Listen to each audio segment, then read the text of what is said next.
Hello, everybody. Welcome to this week's edition of the Crubcast. My name's Kevin. I'm here with three of my fellow co-crubbers, at least two of whom are currently dancing here on our YouTube feed. I have Nico here. Hi, Nico. What's up? I have Sean. Hello, Sean. Hi. And Brody, are you dancing as well?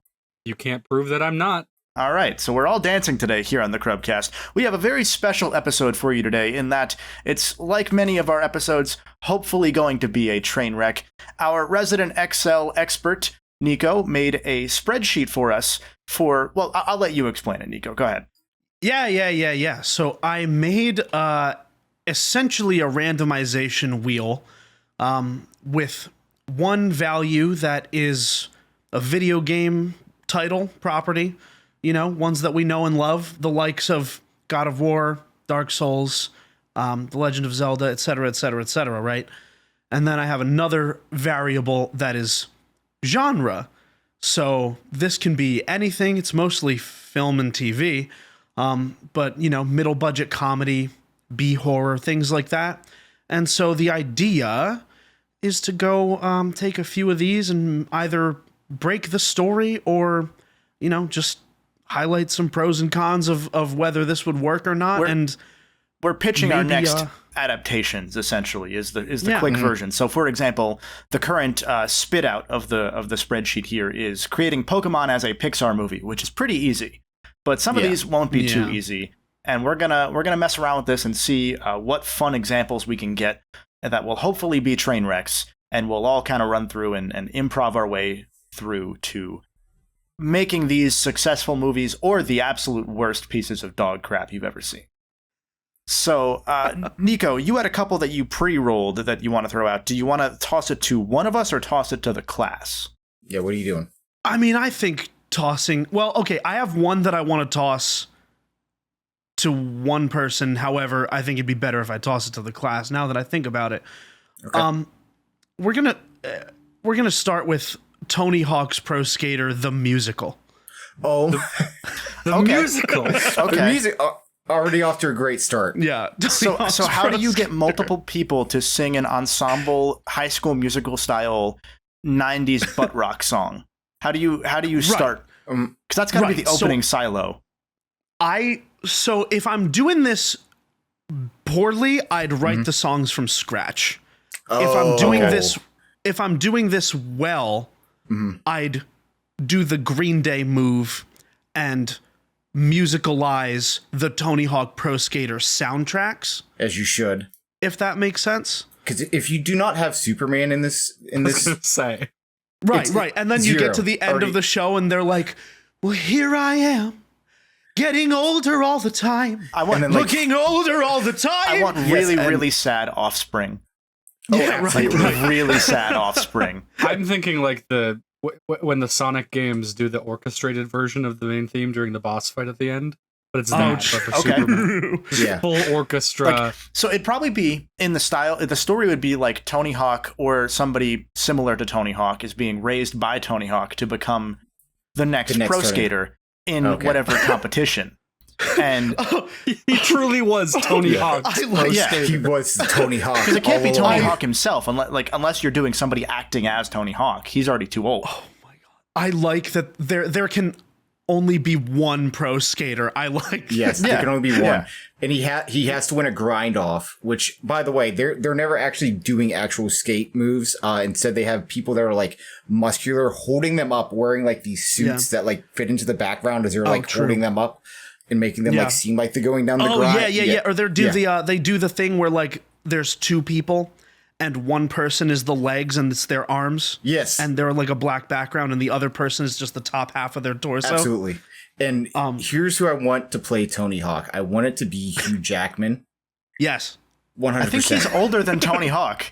I'm pretty sure he's older than Tony Hawk, which is so perfect. But he needs to be the young one. I want to be the young Tony Hawk. So a de-aged somehow Hugh Jackman. He could do it. He could do it. The vibe I'm getting then is then like a stage play rather than a musical movie.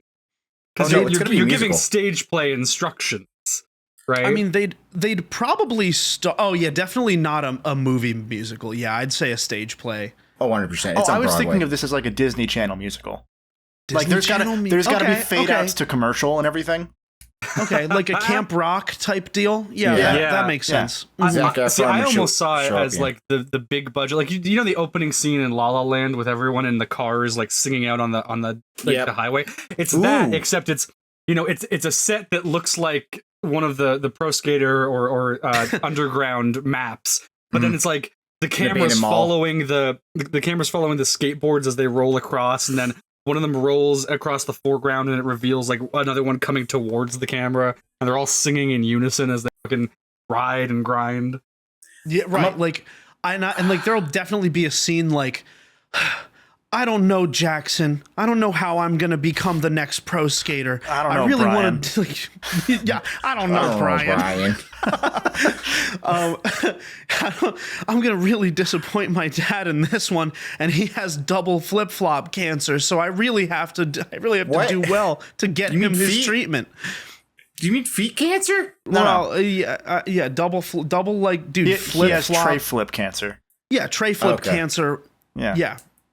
So he has 360 cancer. But you know who has to be like the mentor that really helps Tony Hawk out in the end? It needs to be, and it's not somebody playing him. It needs to be Bam Margera. Bam Margera himself. You want him to sober up. You want him to be alive by the time this movie's being made. For one, he does not need to be sober. He just needs to show up and just say whatever he thinks. He has no lines, just full improv. That would just make this sad. Dude, it's already a sad movie. Yeah. We could set it in the past and have him replay the Hulk Hogan moment and have Hulk Hogan in the movie too. No, that's too much money. As long as we're doing things that wouldn't happen. No, I don't want Hulk Hogan. Speaking of things that wouldn't happen, I'm going to toss this one to you first, Nico, and then we'll have the class elaborate on it. You're going to create the high budget $400 million movie, Peggle, as directed by Quentin Tarentino. Yes. Oh my God. Yes. So set the stage. Okay. So first, we have a scene where Bjorn is bleeding out in like a warehouse. Bjorn the unicorn, for those that aren't familiar Bjorn with the Peggle unicorn. Yeah, Bjorn is the mascot of Peggle. You look up the cover, he's on it. And the shot of this movie opens up with him bleeding out in a warehouse. So I would think that we'd have to have Bjorn being played by Uma Thurman. So Bjorn is bleeding out in a warehouse. And you zoom out to see the troll character. The guy who like Unga Bungas the rock through the Peggles. Yeah. We all do. You zoom out to see him. You see him, of course, played by Harvey Keitel. Okay. And he's Michael Madsen. He's played by Michael Madsen. Michael Mads is playing the right. Michael Madsen. What's like an obscure weapon? What's slingshot. An obscure but Michael Madsen pointing us like with a slingshot that has been freshly shot with like smoke coming off of it, basically. And he's just like holding that with and his rock, right? And you see like a rock that he clearly slingshotted onto Bjorn.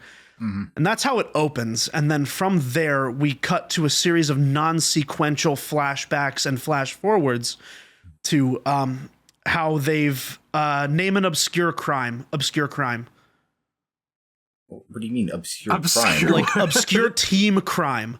An obscure team. So maybe they're responsible for like an Enron felony conspiracy to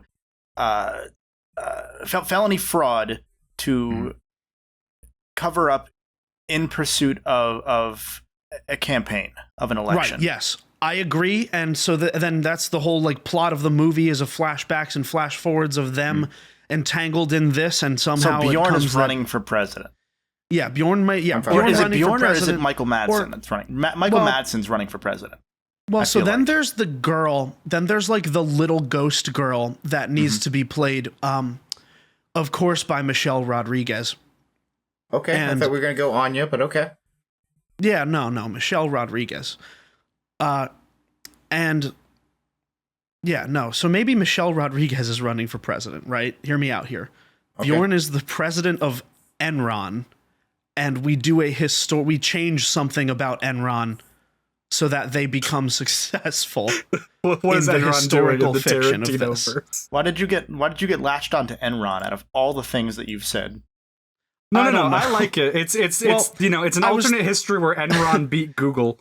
Yeah, like I was just thinking about like historical events that I could feasibly get away with revisioning. You can revision anything. It's Tarantino. He's going to do what he wants. Tarantino's done it twice. He's going to do what he wants anyway, so you don't have to get away with it. Yeah. It's going to be a 6-hour movie with no intermission. So 6 hours, right? Definitely 6 hours. No, with an intermission, because that's pretentious. Didn't he not want an intermission last time? Wasn't he fighting that with his really long movie? Wasn't he fighting intermissions? No, he was saying he wanted an intermission. Did he? I thought it was the opposite. I think so. I believe so. With Hateful Eight. He was like, this movie needs an intermission. Now, there's one thing that I think you're overlooking this entire time, and this is going to be a key point in the movie, is we need Bjorn's feet to be on screen. Yes. And they're going to be some absolute grippers that Tarantino's going to like. Mm-hmm. You're going to see like the Peggle like drop down and like roll down his foot. So we've seen, hold up. We've seen Bjorn's feet. He's a horse. It's true. Yeah. So it's going to be a hoof. No, they change it. They take the hoof off and there's real feet. Am I right to be envisioning the embittered political rival as Jimmy Lightning? Yes. No, that's perfect. Who's going to play them? And now, Jimmy Lightning, you need a big name actor to play Vin Diesel. Samuel L. Jackson. Actually, plays. He's going to be in it. Ving Rhames. Either one of them. They're both going to be in it somewhere. So they're both going to be in it. So that probably has all the legs we can get out of that one. So I'm going to throw one to Sean. Okay. And again, the class will take it from wherever you leave off. Okay. You're going to make the next hit Illumination film after Mario Movie 2. So this is going to air in like 2030 or so. Okay. Elden Ring. Okay. God. So it's going to follow. Oh my God. Scarlet Rot musical number for one. That has to happen. Oh, absolutely. An easy starting point is figuring out who the minions are, and I think I already know who they are. Well, the minion. Look, we're not going to worry about the minions. It doesn't have to be a Minions movie. It can just be an Illumination Elden Ring movie. All Illumination movies have a race that is just the minions. Yes. But we'll get there. We'll get there because this isn't going to follow like the Tarnish or whatever. This is instead going to follow Torrent between every single Tarnish that they deal with. Because it's supposed to be like, oh, this is funny. We're just going to follow the horse that has to deal with all the jumping and everything. Ha ha ha. Isn't this funny? Are you making a Strand type movie? Yeah. Because you're having them. The movie is following we're doing 2 horses in a row for one. Yeah. But B, you're having it follow the horse who follows around what would be all of the playable characters in every instance of Elden Ring's story. So this is a Strand type movie. Not to mention, he set it up like the Minions movie where they just go to the most evil person. Yeah. So they like there's like cutscenes where it's like you're like running towards Radon. There's they're dead. Next person, we're doing that. Oh, they're dead. And there's like all these like death scenes until eventually it's like, I can't take it anymore. And pretty much you go into like the Wreck-It Ralph way where it's like, man, maybe I should be the Elden Lord. And so you watch the horse because again they need something to market. They're not going to market like, individuals with like these big swords and stuff. They could, but they're not going to. They're going to try to market that horse and try to make all these like cute little creatures and whatnot. Now, but would it be like a coming of age story for Torrent? Because it's going to be like, you know what? It's one of those like, you know what? I've been helping out others when I really should have been helping myself all along. Yeah, right. I think this is just 1-for-1 the plot of The Secret Life of Pets. I'm pretty sure that's already a movie they made. I have a question, and it's what happens during the scenes where Take On Me by Aha? Well, first of all, it's going to be like, it's going to be very orchestra version. We haven't gotten to The Last of Us, Brody. What are you doing? Yeah. Gosh. But it's going to be pure on orchestra the entire time. And also they're also going to have like a minion character in there because someone's going to dress up their Elden Ring character as a minion, Oh, that's funny, blah, blah, blah. And at the end, whenever the horse is supposed to become Elden Lord, they say, you know what? I don't need this. and they walk off into the sunset, and it's like, to be continued, ? And then you see a minion pick up the helmet, put it on, and it says, horse will return. Horse will return, yes. So okay, what do you think, Brody? I don't. What do you think the reviews are going to look like for this movie? Do we think it's going to do well? Like, what's the Rotten Tomatoes, and then what are the critic scores? It's an it's an Illumination movie, so the reviews are literally, they're not going to be bad. They're not going to be good. They're going to be middle of the road in the worst way possible that actually makes it even worse than if it had been bad. Absolutely. Yeah. Okay. Yeah, absolutely. Super lukewarm. What about box office though? Trillions? Trillions. Yeah. Trillions. They're gonna make so much money, but no one's gonna like it. Okay. I'm gonna bounce into one more. If you have any others to set up after this, I will take a pause. But I've gotten some good ones while I've been refreshing here. Yeah. I have one that I want to do. I'm gonna toss this to Brody first. Okay. And I'll work with you on this one. What do you think? First off, we're gonna start with this part before we go into the plot. What do you think the angry 4-hour-long video essay responses are going to be to the Uncharted documentary? Okay, so now is this like it's Uncharted and it's a documentary, like someone's brought their camera along with Nathan Drake? Or is it like the Cory Barlog documentary of the making of the game? No, those already exist. So those aren't like this is an in-universe documentary. Like Elena Fisher's going around with a camera filming Drake. But okay, I'll give you a modifier to make it more challenging. Elena Fisher's being funded by the History Channel. Okay. So aliens are always involved. Yeah, and she can't interfere at all with anything Drake's doing. So all of the people that he's killing and he's murdering, she can't step in and say, don't do that. Okay. But we do have to remember that it'll be through her lens, which I can't imagine. Well, there will probably be like talking head segments with Drake, Drake on History Channel's set talking about things they found. Like you're gonna have him, you're gonna have Sully, you're gonna have probably one of the blue guys from Uncharted 2 talking briefly. Okay, yeah. Like a Charlie Sheen style back and forth interview. Oh yeah, someone's gonna get up and walk away. Someone's gonna be like, no, I'm done. Yeah, like I can't do this, and it's the blue guy walking off into the Himalayas. Yeah, just Tenzin hanging out, like not even saying a word. Okay, so Brody, what do you think the video essay responses are gonna be to this? Ridiculously political. Like, yeah, that's fair. Yeah, that's fair. I don't even think you need to say anything else. I think you just honestly fully encapsulated it. God. Man. So I have one that I want to throw to you, Kevin. Okay. This is the first one that popped up when I went on, and I'm like, this is perfect. Okay. All right. It is Yakuza as a weight loss DVD. That already exists in multiple games. Like a mini game. That's already there. Yakuza has like the similar merching strategy to Spaceballs. They have like everything. Yeah. So I'm pretty sure that exists in Yakuza 0. Zero's the one I haven't played yet. That's the one I've been sitting on and waiting because they keep releasing games every 3 months. So I feel like a Yakuza weight loss DVD. You know what? It's easy to say it's Kiryu. It's real easy to say it's Kiryu, but I think it's Ichiban. No. You know what? It's gonna be Yagami.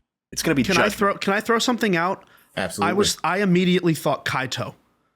Kaito would be involved. I think Yagami is a good enough dancer, as seen by Lost Judgment's school side game, where he becomes the dance instructor.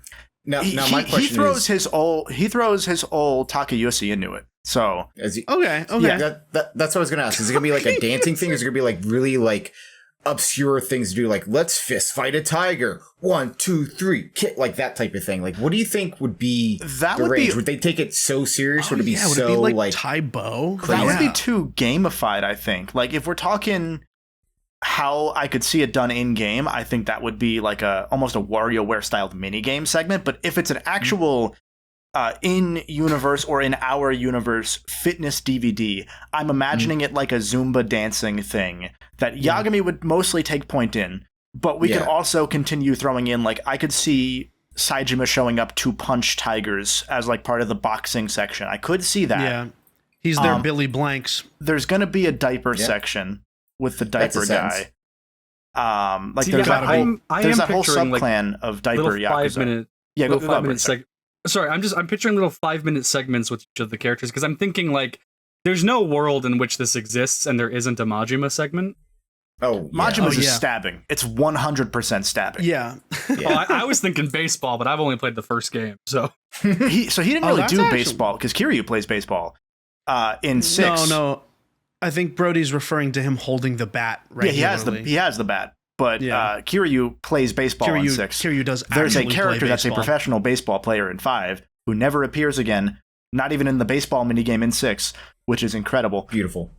He just exists to hang out with his escort girlfriend, kind of Milky-chan. Her name is Milky-chan. Put her in. Wow. So Milky-chan will be there somewhere. Yeah, 100%. 100%. Yeah. Oh, dude, you know who else? What's her name, dude? The girl from Judgment who becomes an escort for 30 seconds and is really good at it.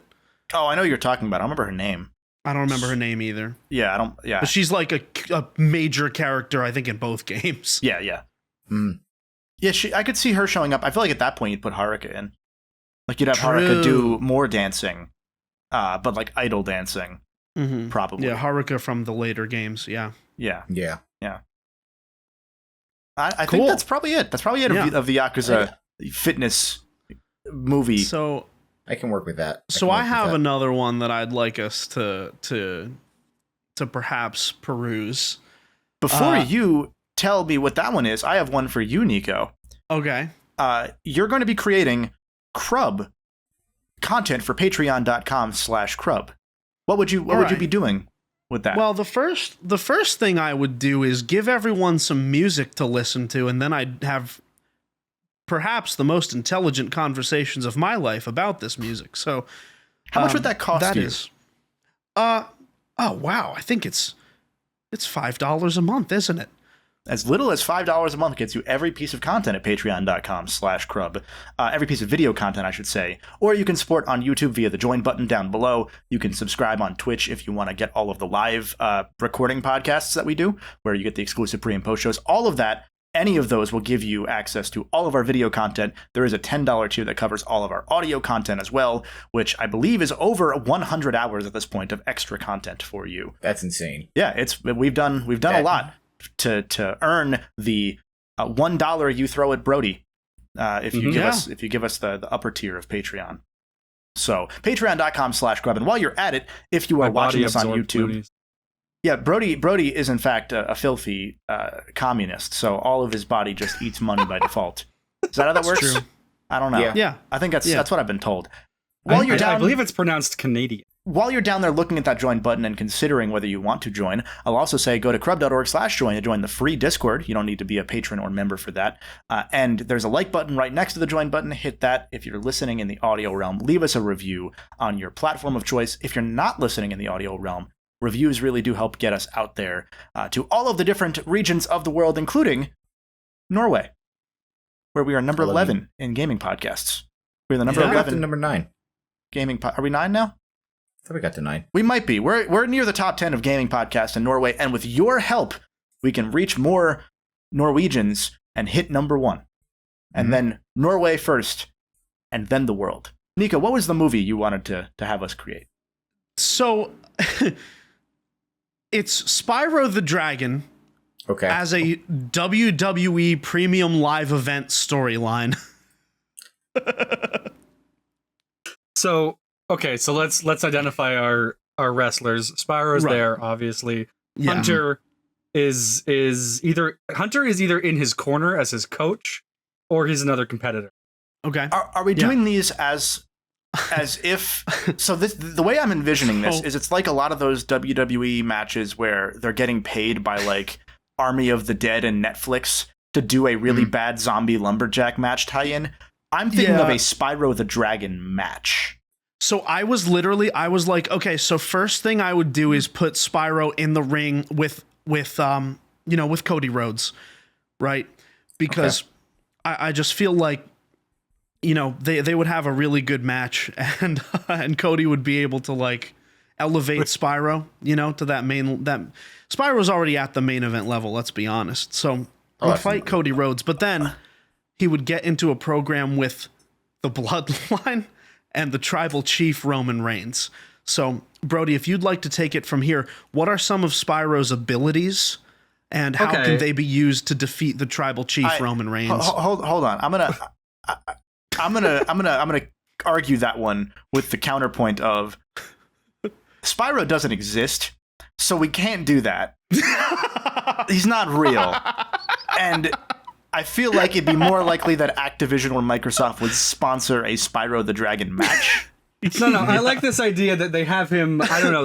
They manifest a physical dragon to fight. They perfected hard they're light, top and so wrestler. they have a hologram with mass. So, like, in that case, right, we'd have to, if we're keeping this grounded, we'd have to do it in AEW, and it would have to be Kill Switch as Spyro with a very purple. There are WWE's. There was a Mountain Dew match. True. Like I was not kidding with the Army of the Dead one. That happened. Yeah. Zombies ate the Miz. Dude, we could have Dragon Lee play Spyro and like wear purple and represent Spyro. He's probably match. low enough on the card that they would do that. That would make sense. Yeah. I don't really follow, but I'm guessing he's probably still low on the card. Me neither. So I'm thinking purple mask for Dragon Lee. Someone's going through a flaming table at some point. Yeah, got to be a flaming table. There's going to be some sort of hula hoop weapon. Because of the rings that Spyro flies through. Like this is more feasible than having a fake dragon fight the top people in the company. But don't tell me that you wouldn't watch Roman Reigns versus Spyro the Dragon. No, I really like this. I know Roman's going over, so I don't want to watch that. That's true. I like the idea that this presents, though, because it means that Spyro would have to charge his way through like the lightweight class, and then he would have to exclusively use flames on the heavyweights because his charging doesn't work on bigger enemies. No, you know what? There was good that ring one time. Psychology there, Brody. There was that one time a couple years ago that I remember seeing this on Twitter. There's a big guy named Braun Strowman, who's big. He's like 6'8". His knees don't work. And his gimmick for a while was he would run around the ring and gain speed to tackle people. Like he would just do a loop to speed up and tackle people. To the point that at some point, former owner of the company and known sex pest Vince McMahon added a train noise. So then he would be building up speed, and they added a choo-choo noise showing him building up speed. So he's going to be in this match too, and that's going to happen. Yes, yeah. You gotta have the choo-choo match. Yeah, Braun Strowman versus Dragon Lee. Ideally, if we want to like bridge the gap between the realistic possibility that they would do this match to promote Spyro and whatever the hell you were talking about, if you want to bridge that gap, it's not Nasty Nork. It's either The Rock playing Nasty Nork or Nasty Norton, and it's Randy Orton. Oh, true. But he's painted green. Because I'm thinking, I was thinking that Bentley the Yeti has to get in there somewhere, considering he literally has a boxing mini. I could see that. Yeah. Well, it's going to be like one of the lead-up matches. Now, I don't know that Bentley... Oh, what is his name? You're not talking about Bentley. Okay, I see. No, there's a different... There are multiple Bentleys, don't worry. Now, you know who else should be in this? Because I don't really follow, WWE. No, that's fine. That's fine. They need to have John Cena play Hunter. Oh, he would 100% throw his whole body into this role. With the skateboard as well. Yeah. He has the skateboard, 100%. All against Dragon Lee. See, if you ever had like AEW's Darby Allin would ever leave to go to WWE, he'd be perfect for the skateboard part. True. Because he skateboards. Like that's part of his gimmick. It's really unfortunate that we can't like engage in hilarity when it comes to Vince McMahon, because I feel like as Moneybags, that's a clear cut. Well, there is a WWE Hall of Famer who gave out money at one point during WWE shows. But he's a felon now, so Is he really? Yes. I didn't hear about that. Yeah, you did. Funny. I mean, Moneybags definitely commits tax. Ted DiBiase? No, the other one. Oh. The one you were talking to your mom about. Oh, right. True. That's fair. All right, Nico, Ghost of Tsushima as a Dick Wolf show. Oh, man. Okay, well, actually, that actually lines up because the one that came up on mine, and this is legit, is Sly Cooper as a Dick Wolf show. That one's easy. That one's easy. Right. No, and that's why I kept it. But yeah. I think Ghost of Tsushima as a Dick Wolf crime procedural, right? So it would be Jin Sakai and the elderly woman. What is her name? Lady Masako. Lady Masako. Thank you. So it would be Lady Masako and Jin Sakai investigating a murder within, one of their villages in Japan.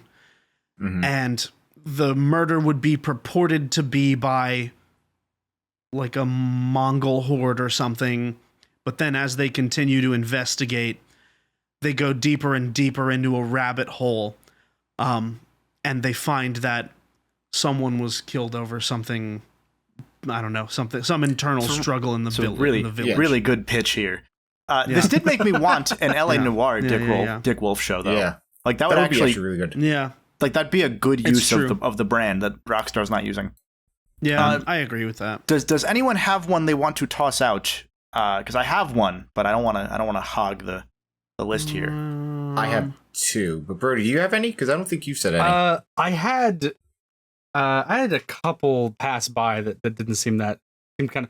So I had Sly Cooper as a bottle episode. As a bottle episode? Okay. Oh, Sly 3. Yeah. So okay. Easy. Wait, how is that a bottle episode? Nothing matters besides Penelope. Gosh. Like, they literally just bring up, here's somebody in your dad's gang, and here's the other guy in your dad's gang, and the one guy's never seen again, and the other guy's never seen again. Like, I'm thinking... Like, I guess the end of 3 does play into 4, but no one wants 4 to happen anyway, so... I'm thinking of it in the classic bottle episode sense of, like, the gang is stuck in a room together, and they eventually get on each other's nerves. I have a pitch, and it'd be that they're in the hospital between Sly 2 and 3 while Bentley is recovering, and that's where the bottle episode takes place. That would be tough, though, because Sly and they all go their separate ways at the end of 2 because of Bentley's spine being broken. Then how do they come back together, though? I don't think Sly and Bentley split up. Yeah. I think they stick together. Just Murray. Yeah, Murray does his own thing. I think Sly also does kind of go away for a little bit, if I remember correctly. I could be wrong. Although, now that I'm thinking about it, if you wanted a Sly Cooper bottle episode, I feel like there was that anime special they did that was like a bonus episode in Sly 1 or 2's bonus features. It was Sly 1. Yeah, so there's that. Like, that's a whole thing. There's also the comic. There were 2 issues of a comic that they did, which were probably pretty bodily, I'm going to guess. Because most of Sly Cooper is kind of a bottle episode, considering that they're all episodic in small areas with low budget individually. All right. That one was one that sort of passed me by, and I wasn't too sure. And I think I got a better one, which is Rock Band / Guitar Hero as a found footage horror movie. I like that you also got that one. I don't know why. Yeah, I got it too. I don't know why the algorithm triggered that one multiple times, but it did. It knew. I got Jackbox Party Pack as found footage horror. So, like, yeah, that makes sense. Well, so that's just Trivia Murder Party for that one. That's just Trivia Murder Party. Guitar Hero Rock Band how found footage horror. I feel like it opens up with people playing Guitar Hero or Rock Band. Like, that's the setting. That's going to be like a PG. Is it like a PG-13 movie where, like... No, I'm thinking like Blair Witch. Like it's Blair Witch. Okay. I'm thinking like it's like someone's bachelor party or like a high school like a post-prom party in like a random cabin in the woods. Okay. So you're like thinking it's like more like someone's stepdad's cabin, and they're going to play Rock Band and drink. Okay, so you're thinking of more of a normal, traditional found footage horror movie with Guitar Hero as sort of the MacGuffin or like main plot as like the device as the and impetus setting. to start. Yeah. Right. And then from there we can go into some weird shenanigans like that Guitar Hero should like that their specific Guitar Hero. Maybe he has like an arcade cabinet Guitar Hero and it's haunted. Yeah, like maybe that. Slash died or something. Like, and it's now Slash I'm picturing haunted it. that the opening scene is everyone hanging out at the cabin and they're all playing Guitar Hero, but then like one of the people there, their little brother is like outside drowning in the lake and no one hears because the Guitar Hero is too loud. Yeah, so then like what song is playing for them to not have heard? Take on Me by Aha. Gosh. So I feel like I would maybe go a little more. Sorry. I was thinking I'm Right Behind You Now, Charlene by Stephen Colbert. That's the song they're doing because that's a cheap song to get and it's free in Rock Band. So they're doing that because then maybe whoever was chasing Charlene was the murderer or the monster. Right, that makes sense. It turns out to be Jack Black. Nico? So I was thinking of going a little bit more pretentious, a little bit more high concept with this. Okay. And doing like, so have you guys ever heard of the what's the name of the, maybe Unfriended, I think? Like one of those found footage horror movies that like, the Zoom one. It takes place entirely on the computer. Yeah, so like they did that during the pandemic, right? So it's the like from the perspective of the computer screen. I'm thinking about doing something from the perspective of the Guitar Hero game. Guitar? Okay. Perhaps a little bit more on the Petscop side of things, right? Where it's maybe like a YouTube found footage horror and it's you're playing Guitar Hero and then like things start slowing down. Like you watch someone play Guitar Hero, I guess, and it slows down, glitches. You start to see like in the background.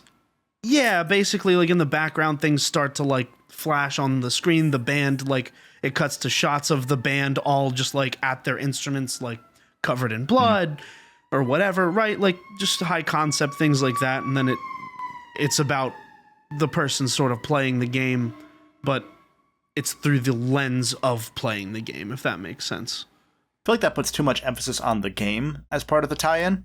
Like this is a Hollywood movie film adaptation, so it's gonna have nothing to do with the game.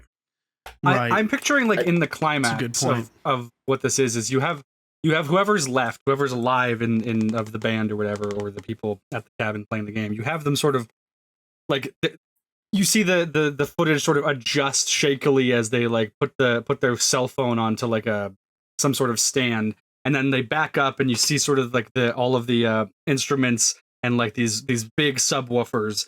And right as the killer comes in, bursts in the room, they all start absolutely just shredding Dragon Force like on expert, and they play it perfectly to just blast the murderer with Soundwave. So you go, Sean. Go ahead. I had a completely different approach to this, but if you had something that would go along with that, Kevin, I can wait. No, I was just going to ask, like, if we're using it as found footage, then we have to look at the cinematography of it.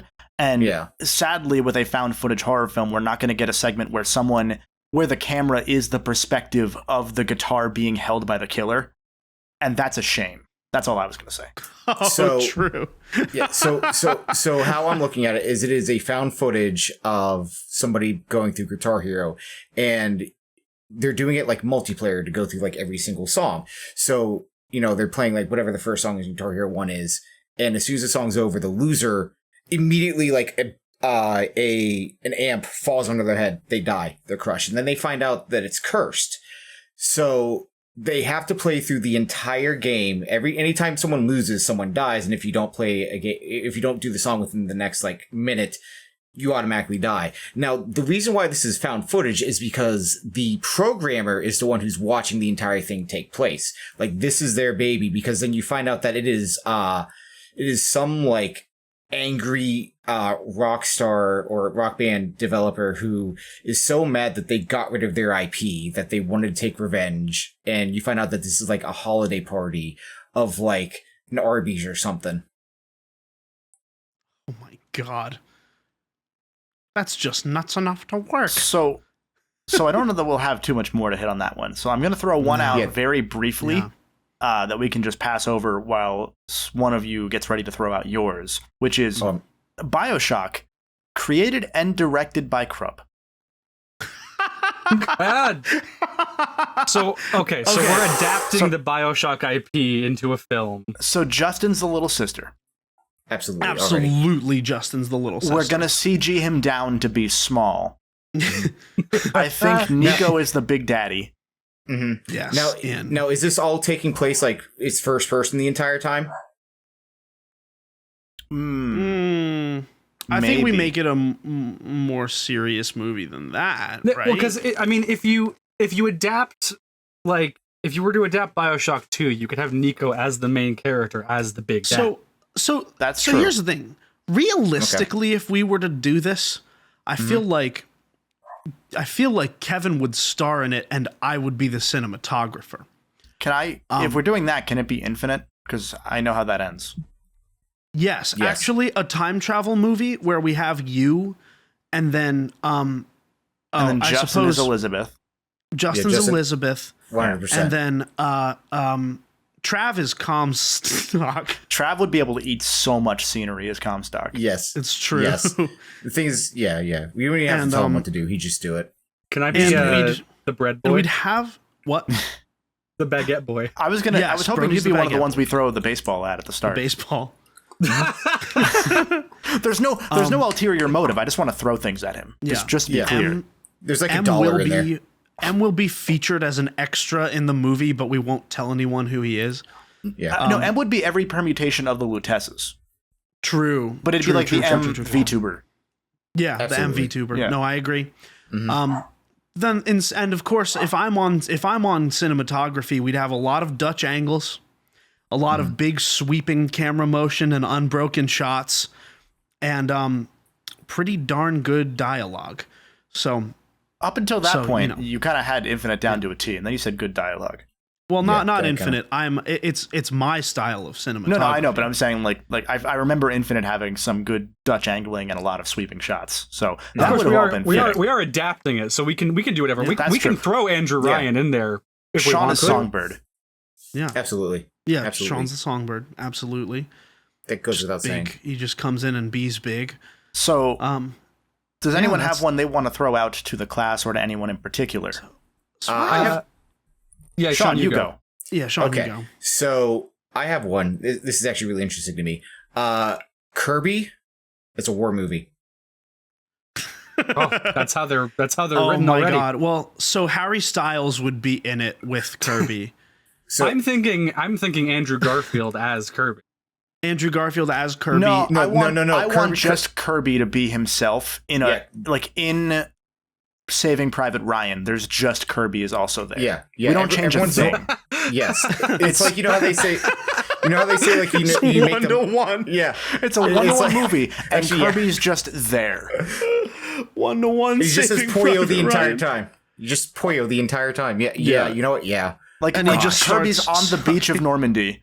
He's on the beach of Normandy, and he's seeing like the guy holding his leg, and he's just like hungry. And he absorbs him. He sucks him up. Yeah, he becomes one leg. In envisioning this, I can't see Kirby as any other color than like a beigeish green. If I Kirby can't see him as his normal pink. Well, he could be like Kirby 1 Kirby, where he's like dust. white. Because Kirby 1 Kirby was black and white. Yeah. I'm thinking almost like maybe like a camo. If Kirby was in World War II. Okay. Well, because we're talking about Kirby as Saving Private Ryan here. So if Kirby was in World War II, you have to hope that he's not involved in killing Hitler, right? Well, the thing is that the problem with... Wait, why would we hope he doesn't kill Hitler? Because if he would absorb him. He's going to become Hitler. Yeah. I mean, he's killed other gods and he didn't become them. I can't wait to see Kirby go mouthful mode on a tank. Gosh. I think that happens in that game. I think that happens in You're probably right. that one. Yeah. Gosh. I also, the movie would be like in black and white, but the only time like any other colors show up is whenever it's like red blood. So you see like red splattered all over Kirby's face. Well, and so I think the inherent problem with this whole setup is literally that like if you put Kirby in any real world war, he would sweep. This is the character. He does. This is the character that like Sakurai made survive the like Armageddon at the end of Smash because in his mind, he was the only character that could feasibly get away from that like extinction level event.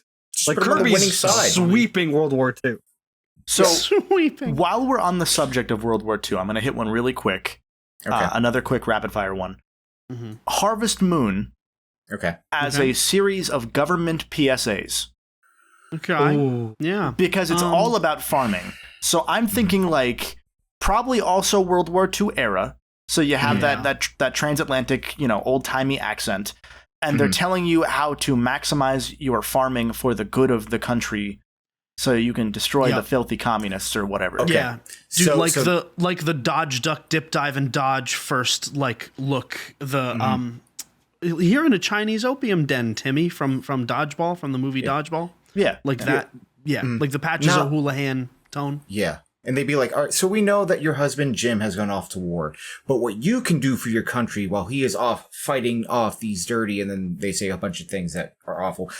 While they go and do that, you can build America. No, stop the sentence there. You can build. And it's a Minecraft crossover.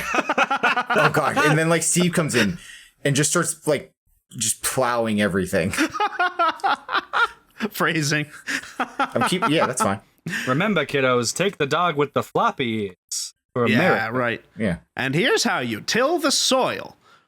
Gosh. I have give one your more lady I'm the best gifts, and she'll get have a full rapid hearts fire on one you. when you're done. I have one really quick one that we don't even have to discuss. I just wanted to make Sean sad. Banjo-Kazooie as the finale movie of the respective sitcom. So we don't get Banjo 3E as a game. We get it as a movie. Carry on, Nico. Honestly, for that one, I think that all the Banjo characters would put their keys in the bowl on the table, and then they'd leave the apartment. Not Bottles though. He's dead. Not Bottles though. He's dead. Yeah.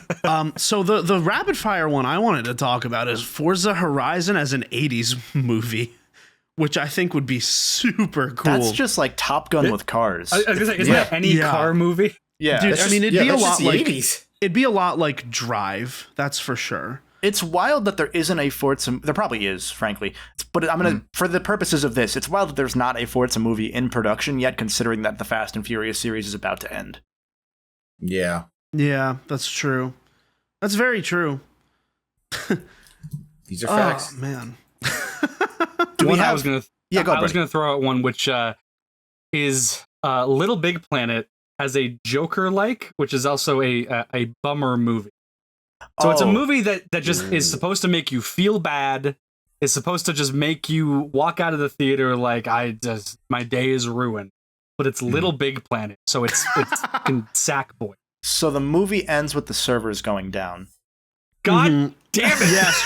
No, yeah, and it's like Sackboy says goodbye forever type thing. No, he does the sad emote. He doesn't speak. Yeah. Right. He does the really sad emote. Well, that's what I'm saying. He does the really sad emote, like super emotionally, like think Wall-E, and then the servers shut down. But even better, the servers shut down, the last little bubble pops, and the screen goes to black, and the credits play, and you're not satisfied at all with the ending. But millions of people have seen this movie. And millions of people have seen this movie, so they're all upset wondering what the resolution is for this sudden ending. It's almost like a Sopranos-style ending. Like, that's how sudden the ending of this movie is. Like, you're about to finish the game plot, but in the movie, and the servers go down, and everything is gone forever. But I think in the name of it being a downer, we have to subtly hint throughout the movie that nothing happens after you die in this universe. So after the servers shut down, nothing. That's the end of it. You could set that up.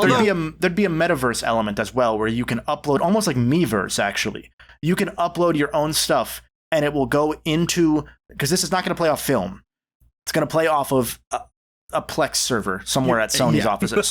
And so you can upload your own like facets, like either of gameplay or like your own, text.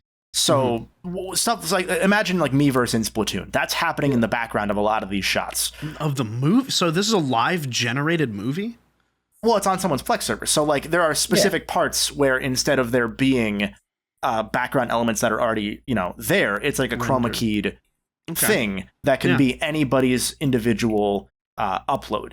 Because when the servers go down, all of that is gone. And so it's Sackboy where there would be a wall of like Miiverse behind him of like different things created by people. There's nothing. So then he looks really sad. It fades to black. Give me 1 sec, Brody. It fades to black. Credits play. Everyone's upset. This did $400 million in the box office first weekend. Like, biggest movie of all time. Best picture, yeah. No, but people are pissed until they see the end, which says Sackboy will return. And there's a sequel movie that is Sackboy: A Big Adventure that is offline, has none of that really cool game-changing stuff. They do it once and only once, and then they go to a regular-ass Illumination movie for the sequel. Straight to DVD. That also comes out during Elden Ring. Straight to DVD would be like the Heavenly Sword movie. Oh, God, yeah. No, and that is how it would go. I am picturing 2 specific scenes, one of which is right before the climax of the movie. There's a montage of Sackboy getting ready for it, and he's putting on like the ragdoll kung fu like emo hair and like coloring with a sticker, and he's equipping the frying pan, and then he just goes around and he's just smacking all the other sack people with his fucking frying pan, and you get like the really like thick frying pan smack sound every time he does it. The second scene is that ending where he gets sad, except slightly different. He does that, and then as it's fading, you just see him bring up his poppet for like a split second, and he goes to the kill yourself button, and he holds it down, and he holds his breath, and then he just pops. While doing the sad emote. Oh my God. Yeah. Just the entire time. Oh my God. Yeah. Oh, that's good. That's good stuff. That would be like that. People would see that as deep. There'd be a lot of video essays on that. Oh, absolutely. I could probably make this in a LittleBigPlanet game because it has cinematic abilities. Especially if we did the implying that in this universe nothing happens after you die, just the worst tug on people's heartstrings. The worst part about this would be it'd be like actually kind of like game changing, like levels of deep to like adding lore to the universe and to like making people think. But you know that most of the video essays are going to be focused around the fact that Sackboy is brown. Like, that's what the YouTube response is going to be. Excuse me? They're going to paint... Sackboy can be any color. He can be but like canon That's why like canon Sackboy. But they're not going to do that. So people are going to be upset about it for some stupid... Like, Twitter's going to go nuts. They're going to make it a weird race thing. Even though it's just about, like... It's just about Sackboy. It has nothing to do with anything. But you know the video essays are going to be focused on that. Yeah. And that's going to be a shame for this movie that definitely is going to exist, and it's not just something we're making up. Yeah. That it has a really sad, unsatisfying, kind of, not really deep, I don't want to call it deep, but deep-ish ending. And you have Stephen Fry narrating, and it goes nowhere because everyone makes it into a weird Twitter culture war type of discourse. I love that, and then having the sequel just be this Illumination, and the sequel just really shitty. Yeah, straight to HBO, which will only make the Twitter comments even worse, actually, because then people will say, you know what it is? They caved. The director, so the first movie will be directed by like some like art house film director, and the second movie will be Illumination, like just directed by Paul Giamatti. Like, it doesn't matter. Like, it's just flavorless trash. But then the director of the LittleBigPlanet movie will go on to make this other art house film, which technically does everything better, but no one watches it. It never gets off. Yeah, right. True. Plays in like one theater at a special showing. The worst part would be this would be the start of the PlayStation cinematic universe. Also, like Sackboy's where it was supposed to start, and because of the bad Twitter response, it immediately goes downhill because those in the C-suite at Sony are like, well, it didn't, people are angry and talking about it, but not in the good way, so we're going to cancel it all. You would think so, but they started a whole universe with Venom, and they're still going with it. Yeah, but that's a different part of Sony that actively doesn't care. This is starting to feel really possible. That's why I mentioned the Sackboy thing, because that's where it becomes realistic. Like, everything else is like, okay, it's us shooting the shit. Yeah. But then you get to people exploring bad faith takes on Sackboy's race, and that's where all the video essays are going to go. And Oh, gosh. So I have one that I have just a bit that I would like to propose. Okay. Based on this one. So it's Overwatch with a single camera laugh track sitcom. And my idea is that Winston is in his living room. Winston is in his living room in his apartment in New York City that clearly is like too expensive, but he affords it anyway. And he is playing Overwatch. This is a world where the Overwatch characters exist in a world where they can play Overwatch. And he's playing Overwatch and he's like I think I'll play Tracer. And then Tracer comes in Kramer style through the front door and goes, I'm already Tracer. And that's the whole, and then there's just a laugh track. That's the bit. That's the whole bit. I was hoping you were going to say, like, I'm going to play Tracer. And then he, like, looks over to, like, a picture of Tracer and, like, there's her ashes and she says, but you already Tracer. And then, like, a tear drops and then just laugh tracks and then ends. There you go. This is just the plot of one of those Sonic fan fictions we read for charity. 100%. Like that all happened in that. I'm going to throw one final rapid fire out. If we have any other rapid fires we want to throw out before the end of this wonderful edition of the Crubcast, we'll all do a little round table here. Ape Escape. Okay. As a Vince Gilligan TV show. No way. No way. That's one I got. We get, so first off, we get like an exorbitant amount of shots of the lab every time they're in it. Like, but from angles that don't have any characters. There's a lab bottle episode. There's 100% a lab bottle episode. Gotta be a lab bottle episode. Hey, it's called Ape. And they film it from the perspective of inside the siren on the top of their hat. Now, who do you think they're going to follow the entire series? They're following Spike. And I think, well, no, actually, no, they're following Spectre. That's where I was like, they're following Spectre because Spectre builds over the course. He starts as like the nice little monkey in the zoo, and then he gets the hat and he starts turning evil over time and corrupting because that's a classic Vince Gilligan thing. They're gonna do one for one the line from Mike Ehrmantraut where it's just you had to go and blow it up, and it's about the time station instead of all of the meth. Yeah. Rhea Seehorn will be in it. Yes. Yep. She will be in it. This is the Apple show that they're actually working on currently. Like, don't tell anybody. But the Apple Vince Gilligan show starring Rhea Seehorn. That's this. She's Spectre. She's Spectre. Sean, do you have one you want to throw out for a quick 1-2 punch? Yeah, just because it was funny and it popped up. NBA 2K as a Michael Bay film. I just like the idea of like LeBron like dunking one final time, and as he dunks, he like looks into the crowd and like sees like everyone that he's ever loved, and like I did this for you, and then just an explosion happens, and it says to be continued. I feel like that starts like a whole. I feel like Ultimate Team is kind of just that already, because you have like I have all modifiers Silver Surfer Trae Young, like right, or just like it's NBA Jam with cheat codes on. Here's the thing, right? Yeah, like actually, I can't help but feel like there would be some element of honestly, Michael Bay would just rehash like the Space Jam storyline and make LeBron have to fight aliens that are like kaijus, and he'd turn LeBron into a kaiju.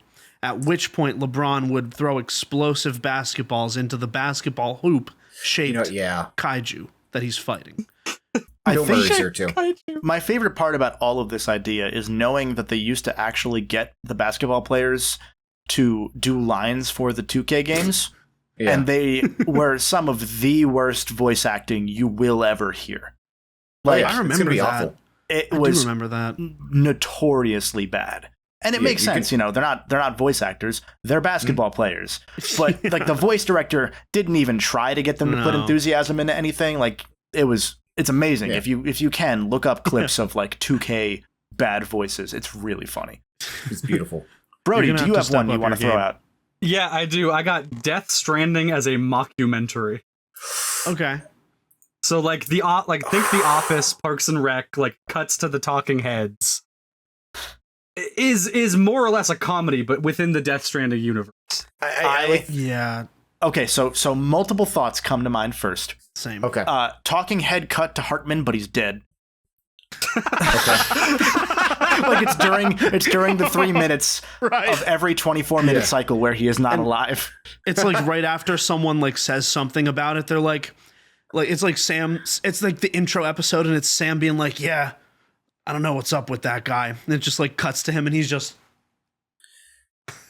Or for the viewers listening, honestly, it might even just be like it might be like Mama's sister, who's also still the same person that they. I don't know why they.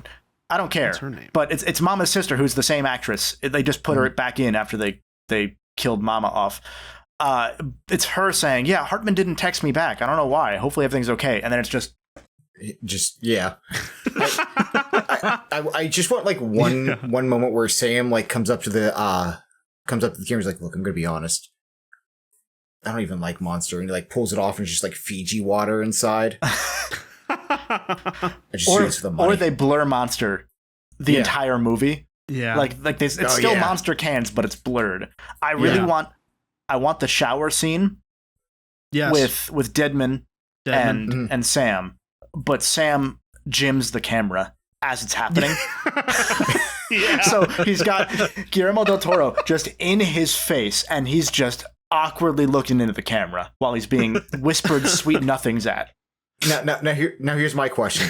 So Hideo Kojima is obviously going to be involved. Is he in on the bit, or does he think this is 100% serious? Oh, Kojima's got to be a character in the show. He will be for sure. Yes, like a major character, like more than he was in the game. If that makes sense. What I'm saying is, does he take it like he doesn't see it as a mockumentary? He takes it like too serious. Like this is an actual this is my shining moment. This is directed and showrun by Conan. Yes, I was going to suggest then he Conan would agree as well. to it. Then Kojima would agree to it. Okay, it would track. It would make sense. Yeah, and Kojima would be very funny if he didn't know it was a sitcom, to Sean's point, but he continues just speaking in Japanese and they just subtitle it. And so every time they do his talking head, he just says something really dire in Japanese. And it's just like a really like a smash cut to whatever. That's just is it Toshi from American Dad? Yes. That's just him. Exactly. That's just, you just described that character. Exactly. It's just, I want you all to die. And he's, thanks, Toshi. Was Toshi his name? Is that what his name is? Yeah, Toshi, yeah. Okay. I haven't watched American Dad in a long time. Great show. I'm picturing a scene where... I'm just picturing a scene where Troy Baker as Higgs is... It's an episode where he's trying to show up Sam as a delivery guy because he's just the kind of guy that would just try to do that in one of the episodes. Are they delivering pizza the whole time? Is this? Yeah. He's it's the Higgs pizza delivery episode. Oh. And he's like, I can do this way faster than Sam. And he gets onto like one of the zip lines, and it's an extra wide. It starts off as like a medium shot of him on the zip line and zooms out to an extra wide angle shot with like a little bit of camera wobble as he goes all the way down the zip line, and then right at the end just fumbles and falls down a cliff like very extended amount of time. So two thoughts. One, can we take that, and it's not an extra wide shot. They do the WandaVision where they change the perspective so it becomes a 21:9 film for just that. Like it doesn't become a wider shot. They don't zoom out. They change the lens. Yeah. And two, thinking of like Higgs launching himself out of a cannon makes me think of those old Ratchet and Clank PS2 commercials. Yeah. And I love the idea of a Death Stranding doing one of those. That's all. I have nothing beyond that. Yeah. No, I agree. All right, Nico. Yes.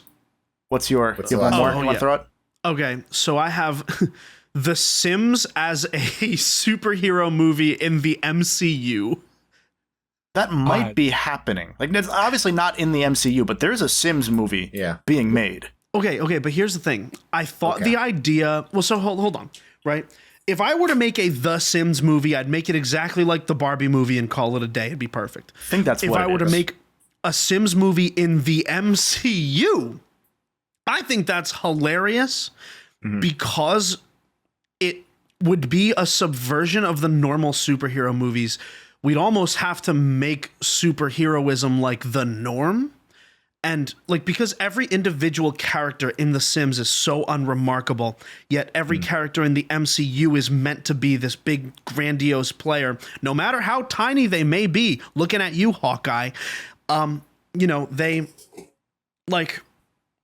play them off as like the biggest things in the world. And so I think this juxtaposition of everyone in The Sims being kind of a nobody, but perhaps maybe still having like powers in the way that MCU superheroes do. Maybe they're like lower tier. I just shifted that up now. So instead of powers being commonplace, these are just the really low tier superheroes, and like no one on the national level knows them. That's just kind of Harvey Birdman at a point. Yeah. So what I'm thinking is like there's one character that like someone's doing like cheat codes actually in the game. Like someone's playing the game and like it's like why do I have all this money? And like they like have a gun that, you know, isn't supposed to be in The Sims at all. Like, what is this? And they're able to like destroy people and like they're able to fly around and stuff. And they have like all these powers, and it's kind of like you're watching a villain happen only for it to be like restarted. And they're like, what just happened? And then they like close out of the game and you look over and you see that it was Bruce Banner playing The Sims. And then he gets up to go talk to Iron Man. No, you actually set it up perfectly, Sean, because I was already going to say, like, if you have a MCU or a superhero, like, Sims movie, it's Hugh Jackman rearranging the furniture in the X Mansion for, like, an hour and a half. But what it actually is, because, Sean, what you said, put it all together, it's Professor X controlling everyone else, rearranging the furniture in the X Mansion. I like that idea, because then Wolverine also doesn't have control of his claws, so he starts stabbing through the upholstery constantly just because Professor X is deciding to be being a dick. Yeah, she's like, yeah, screw you. Or it could be a villain. So I'm making a hard left turn here.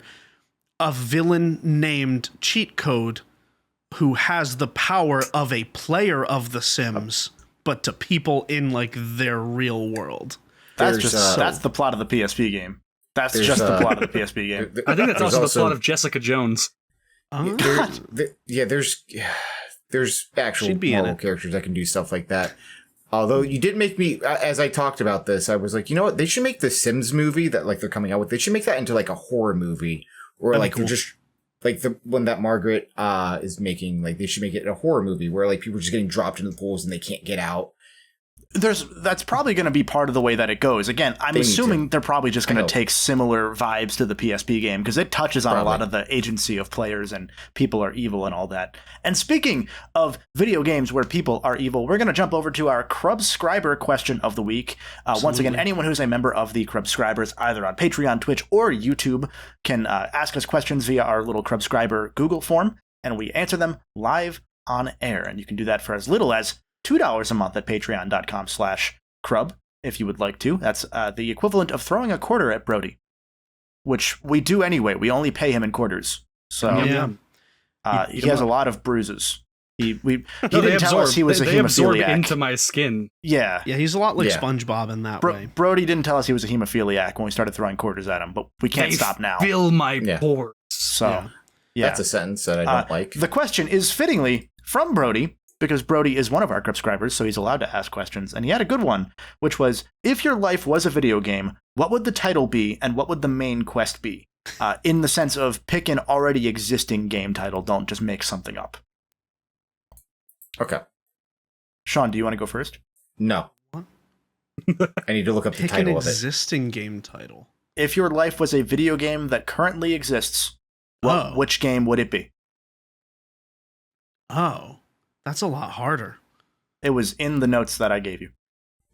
I didn't change that. I wrote it. You did not. It's verbatim right there. It's a lot harder. I feel like, maybe not. Maybe it's Rock Band, perhaps? Guitar Hero 3? I'd fight the devil. Except it'd be a drum battle. Yeah. Guitar Hero 3 for me. Okay. And, Brody, you probably have one because this was your question. So I did not at all. I'm gonna go with Tack and the Power of Juju, because life's magical. I hate everything that you just said, and I'm really I can befriend animals. Okay. Man, off to a banger start. So I have mine. I just had to find the actual name of it. And I'll use the full name, and I'll explain why.